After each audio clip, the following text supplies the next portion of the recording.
எடுத்துக்காட்டு 7.15 உயரம் 2 மீட்டர் மற்றும் அடிப்பரப்பு 250 சதுர மீட்டர் கொண்ட ஒரு உருளையின் கனஅளவை காண்க.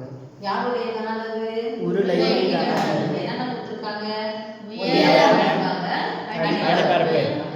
உயரம் என்னன்னு சொல்லுவோம்? அடிப்பரப்பு. நான் சொல்லியிருக்கேன் ஏற்கனவே, கோலத்தினுடைய அடிப்பரப்பா இருந்தாலும், உருளையினுடைய அடிப்பரப்பா இருந்தாலும், கூம்பினுடைய அடிப்பரப்பா இருந்தாலும், இடைகண்டத்தின் அடிப்பரப்பா இருந்தாலும் எந்த வடிவத்தில் இருக்கும்? வட்ட வடிவத்தில். அப்ப பரப்பளவு சொன்னா வட்டத்தின் பரப்பளவு என்னது? உருளையின் கனஅளவு. உருளையின் கனஅளவு V equal to value equal to formula அடிப்பரப்பு கூட உயரத்தை பெருக்கணும். அடிப்பரப்பு கூட உயரத்தை பெருக்கணும். அடிப்பரப்பால உயரத்தை பெருக்கணும். உருளை இப்படி இருக்கும்.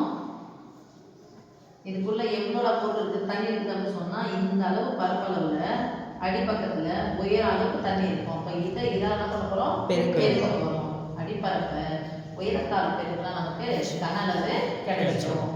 அப்ப அடிப்பரப்பு அப்படின்னா கன அலகுகள், பரப்பளவுனா தான் சதுர அலகுகள், கன அளவுனா கன அலகுகள். பை ஆர் ஸ்கொயர் பதிலாக கொடுத்துட்டாங்க பாருப்பா, 250